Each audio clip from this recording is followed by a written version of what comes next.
So it came at this point where my partner decided to take advantage of me. And by taking advantage of me, I started seeing some true colors. And this is after a year and a half of us dating. Yeah, a year and a half, almost 2 years, I think. I started seeing true colors. So it got to this point when I was we had gone out, and it was during the day we had gone out, and have you ever like you've gone to a place and you're really comfortable talking to everyone and saying hi to everyone with your partner, like, hey, meet my girl, this is my girl, hey. And the thing I liked about her, or rather the thing I loved about her, or I think maybe I was in love, was when we used to go out and I'd introduce her to my friends. I'd be like, hey, please meet Madam So-and-so. This is my partner, this and that.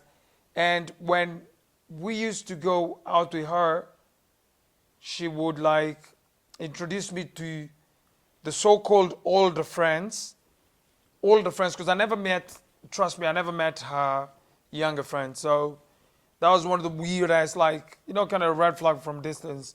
I never met her younger friends per se. So she'd introduce me to her older friends as, hi, please meet Hini. Hini is my fiance, or the whatever. Hini is my husband, this and that. Oh yes, she used to introduce me to her friends, older friends, as my husband. So at this time, I'm feeling so good. And if a woman introduces you to her friends as a husband, you're feeling so good. Because you feel entitled, like, yes, you're the man. Time went by. We were in love. A year and a half down the line, we're still in love. So at this one point, when we were out, a friend of mine called me on video, like obviously WhatsApp, and she was trying to say hi to me, and I passed my regards to her.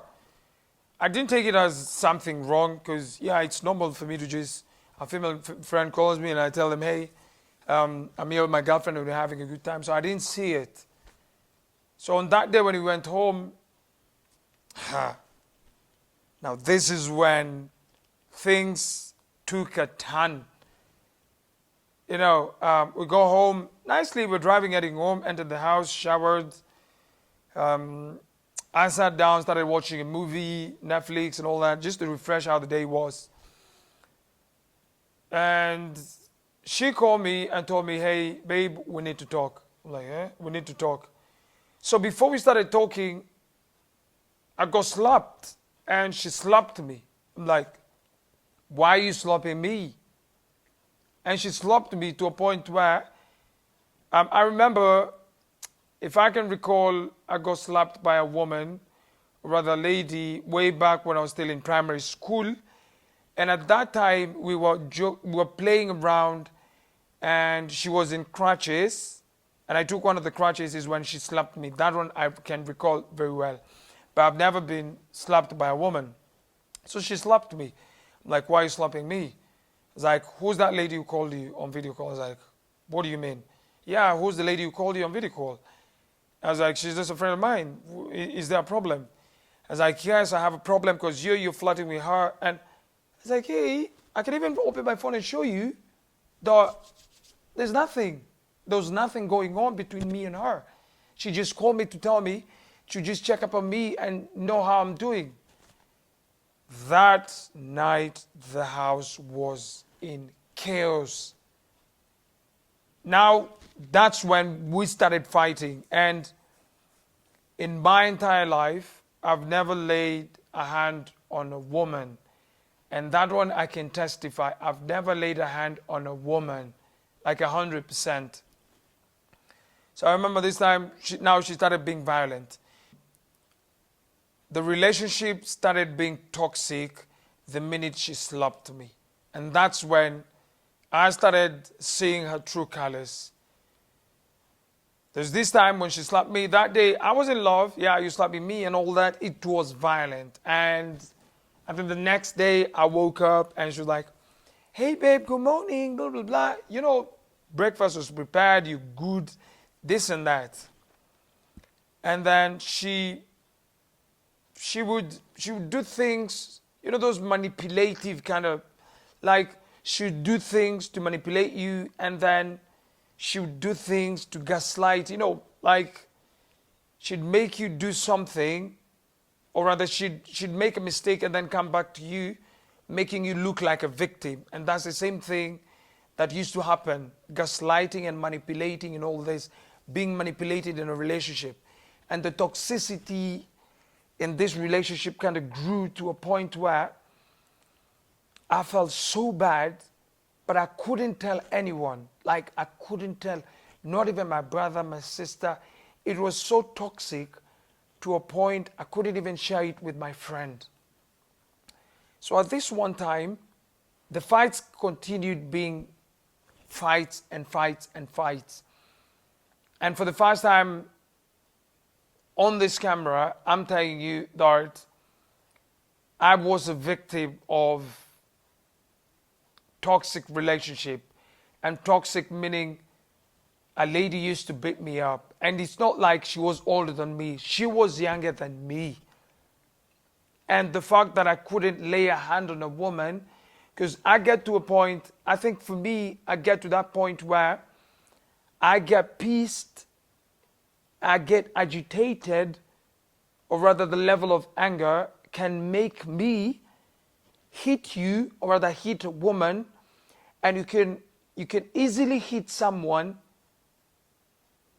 in some sort of like a body part. When you hit with that anger, you can hit her and she fell down and never to wake up. You get? So the minute I think of hitting her back, it was like she'd beat me up and I'd throw her to bed. She'd beat me up, I'd throw her, and she'd beat me up. And it kept on and kept on and kept on happening. And it was so toxic to a point where it ended up being a violent, kind of violent relationship. Like today we'd probably have a fight, and then tomorrow it's something else. So it kept on going on and going on and going on. And then it got to a point where she used to get phone calls from different men, and getting phone calls from different men, you're in the house and you're sleeping with this lady. You guys are kind of making out and trying to make love and all this, but a man would call in the middle of the night, like at 2 a.m., and she'd pick the phone call when you're in the middle of that making out. You know, the dickhead and the dickhead, the goodies, you're enjoying the goodies. She's on top of you, the lovey-dovey, and she'd pick a call and say, hi. You know, the voice, hi, babe. Hi. Not even babe. She didn't mention that babe, but, you know, the tone changed. I was like, me, it's fine. This is one of those friends. So at this time, she'd wake up and go to the other room, picks a call. When bad, she'd wake up, picks a call. The level of toxicity grew to a point where my brain couldn't even think. So I just had to get used to it. And it got to a point that I just decided to follow the tune. I mean, whatever that's happening, I'll just go with it. Just because I'm in love, there's nothing that I could have done at that point. So it went on and on and on and on and on. Like, she would do her things, and she could come back to the house, manipulate you, becomes the same thing. Manipulate you, you become the victim. Every time I was a victim. So she could have her own stresses. Probably she's not getting along with her other, which I didn't know, her other man or other people. She'd come home and say, oh, today business wasn't okay. I have stress. I'm going to sleep. So it kept on being like that and like that and like that. And then one day when I remember when I decided, because my studio is far from town, and I think at that time she had told me to go look for a studio along, was it around Gong Road, Kilimani, rather Lavington, something of the sort. So I went to check out the spaces that were there. I even went to a friend of mine's studio and I checked the space. I probably had to like get the space next to my, I think next to my fellow photographer's space. Fellow photographer's place. But sadly, or rather luckily, I didn't commit to that space. So I think I took some pictures, and then that day when I was looking for a studio, I took some pictures of the spaces that I got, and then I sent them to her. So it took time for her to reply. So I tried to call her, and there was no reply.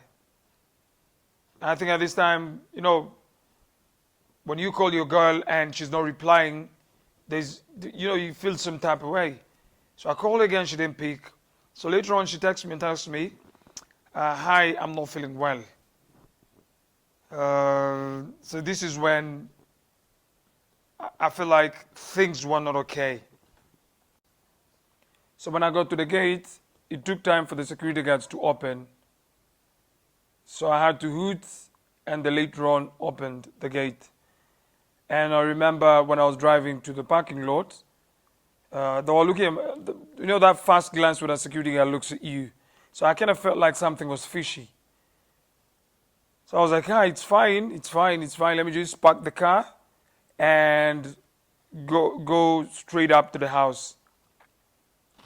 So I parked the car, got my flowers, and I was walking towards the lift. I remember that time I didn't have the card, because for you to access the lift, you needed a card. So on that day I didn't carry my card. So I rang the security guards. They didn't open. So I rang the house, the intercom, and it was opened. So I felt like, she had me, and it was good that she opened. So at this time I'm inside the lift and I'm feeling some type of way. That good feeling and funny feeling, but I knew it was a good day. When I got to the door, trying to ring the bell, the door was already opened. So I entered. Entering, the first glance that I met, like that first thing that I saw when I entered the house, was some dirty canvas shoes. So I thought maybe it's a plumber who was called in to fix one of the toilets that always has a kind of bad drainage and all that kind of funny smelling. So I entered, very nice. The house was cool. She was in the room. I think she was showering, or because I called her name, she couldn't respond. So because she was in the master bedroom, I think at that time. And I had the flowers. I was like, the plumber is just somewhere there fixing the bathroom, probably the drainage and all that. So I'm walking with the flowers to the kitchen, because it wasn't an open. And since it wasn't an open kitchen, I walked direct.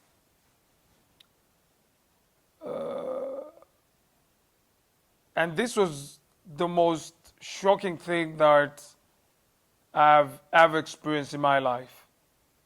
Because when I entered the kitchen, I met this old white man, and we first looked at each other like, okay, you're a visitor, I'm a visitor, which is okay. And then the way he saw me dropping the flowers, just putting them on the kitchen counter, I was like, hi. So I found him serving wine at that time. He's like, hi. So the first glance that I looked at was his zip. His trouser, the zip was open. I'm like, okay. So I kept calm. I was calm at that time. I was like, hi, what's your name? My name is this, and you, what's your name? It was one of the most shocking things in my life. But at that time, I didn't think otherwise. I only knew it was a visitor, but a visitor couldn't have an open zip. The trouser, the zip was open. And I'm like, okay. So I think he proceeded by asking me what was my name. Uh, I told him I'm just me. And I asked him what was his name. He told me his name. And then I asked him, what are you doing here? He asked me the same, what are you doing here? So I kind of found it funny, like you're asking the man of the house, what's your name? And it was one of the funniest things. So I think at that time I kind of laughed and it was just smiling. Um, I'm playing cool at that time. And at that time my partner was showering in the master bedroom. She was showering, she was busy showering over there. So I knew, the first glance that I saw the zip was opened, I knew amenikulia mali. Hii imekulwa. Imekulwa. Ilegolwa. Ikagolwa. Ikaenda. Ilegolwa. We. So I didn't think that way. But obviously I knew Ilegoloa. So I'm like, I'm on my cool playing all, niko sawa, nini. So there the white man, the Mzungu is just there. Mzungu is just looking at me like, hey, you're okay? Yes, can I serve you one? I told him I don't drink, I don't smoke, I don't do drugs. So he's just looking at me like, hey, okay. So what are the flowers for? I told him, I brought these flowers as a florist, so I always deliver flowers to houses because that's my work. I was like, fine, okay. So he was kind of curious to know why I was asking him those questions, like who he is and what he was doing there. So I just told him, you tell me first why you're here. So the guy told me, I'm here as so-and-so's boyfriend. And I asked him, how long have you guys dated?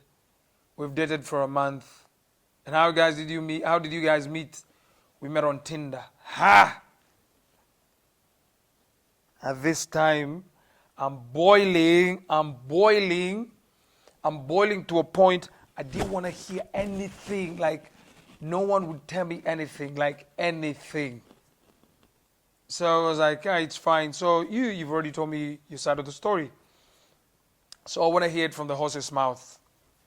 So I put the flowers on the kitchen counter and then I went to the master bedroom. So this time my partner was showering. And I opened the master bedroom because, it was open. I opened it and then I went direct to the bathroom. I found her showering. And then this time when I opened the bathroom, she was like, please don't curse, please don't curse, please, Hini, don't curse, please don't curse. I was like, fine, I'm not going to curse. So what you do, just finish showering, then I'll meet you at the dining area. So this time when I left the master bedroom, I went and I took a glass of water and went to the dining area, and then I told the white man I told the so-called boyfriend to sit there, to sit at the dining so that we wait for the lady who was showering to come, and then I just wanted to hear it from the horse's mouth. So the lady my partner finished showering and she was dressed the same way the white man was dressed. So I remember that time the white man was wearing white t-shirt with the blue jeans, and she wore white t-shirt and a blue jeans is the same. So I think they were kind of matchy, the husband and wife thing, or rather the boyfriend and girlfriend thing.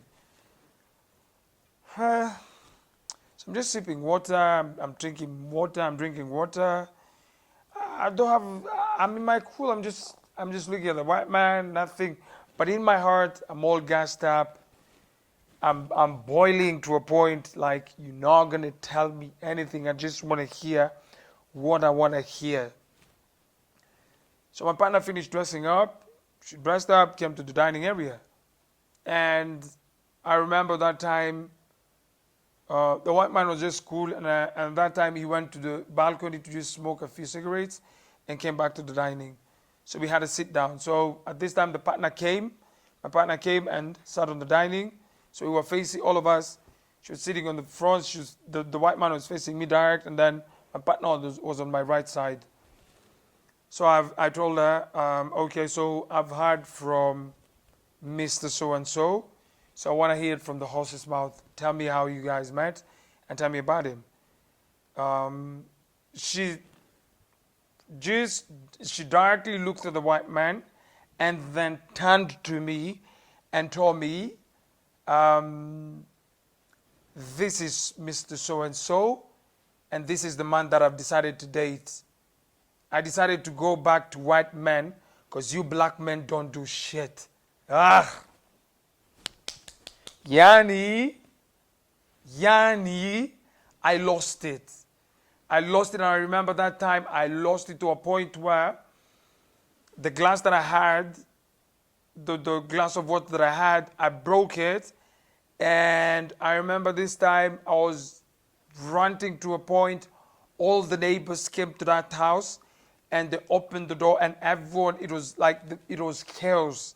And at this time, this white man was fighting me back, telling me that it wasn't a physical fight, which is like verbal, we're just verbally fighting. And I remember this time the white man was shouting at me, telling me that I shouldn't yell to the wife. I was like, oh, she's become your wife? And then at this time, even my partner was like, no, I'm sorry. It's not you. You're my husband. I thought I'm not your husband. And it went on to a point where police had to be called because it got so heated up to a point where I went to the kitchen and took the wine bottle, broke it, and then this front part was sharp. So I told this white man, if you not live in this house, one of us will end up dead. So this is when the police came and took out the white man, and whether the white boyfriend or whatever. And I told her that for me to leave this house, let me just pack my clothes. Wherever that belonged to me, I leave. I remember that time I packed my clothes, only in my shoes, and I left. And the only thing was me to just get rid of myself from that house, which was me taking all my clothes that were there and the shoes. I was so pissed to a point where I looked around to see if I could find a way of just disappearing and appearing, but it couldn't work out. So the police had to be called, and the guy was taken out of the house. I packed my stuff, and I remember that time I took both her phones, and I told her, for me to leave, for you to get these phones, I have to pack my stuff and leave. And that's when I picked all my stuff from my clothes and my shoes, and I went downstairs to the parking lot, and I left. I just entered my car and I left. At this time, we left together because though the house was still open, we left together. And when I was driving, heading outside, she was still at the gate. She was at the gate waiting, standing there telling the security guards that I shouldn't come to that place ever again. But before I drove off, I held her and I told her, please never look for me. Until date, I remember those were the same words that I used. Never look for me. You've done enough. And I left. And I remember when I was driving, I was crying. Even during the relationship, she would tell me something manipulative, and she would manipulate and make me look stupid to a point where I was driving, going for shoots. I wasn't in my sane mind. I used to cry. There was a time I was doing shoots. There was a time I was shooting, and I finished the shoot, and a client, and I remember at that time I just copied pictures on a client's laptop, and I started crying. And the client was like, what is wrong? I explained to the client, this is what's eating me up. She told me, Hidi, this is not the right woman for you. Later on, it kept ringing in my head till that day when all this happened is when now I got to hear more stuff about her, and they were factual, that the things that I was being told during the relationship that I used to give it a deaf ear, they were factual to a point where it was a reality that these things used to happen. But I was just wearing my headphones that I don't want to hear or rather don't want to see all this. So it was so bad that I prayed to God that I never got myself into a relationship. And it kind of took me time to kind of focus on myself and to just bring back the old me that I was and that happy person that I used to be. And the reason as to why I think I gave my story was, or rather is, there are a lot of men out there struggling and suffering just because, or rather in the name of being in a relationship because the girl is beautiful, or rather the man, or rather being in a relationship because the man is handsome. I was told, or people kept telling me, that if you see a red flag at a glance, take that as the main red flag. I never used to say this. So I think I ended up learning my lesson, and I felt like it took away my heart. And I wasn't okay. I think I wasn't okay after that. And it was so bad to a point where it took me a whole week to recover, or rather a month to recover. And then she started getting back in touch. She started getting in touch. But I remember I never block anyone, but it got to a point where I just had to block her. And she tried her ways to get back to me, but it couldn't. I just, this heavy load where you're carrying a heavy load, and then God decides to just release that heavy load from your back. I think that's what happened to me.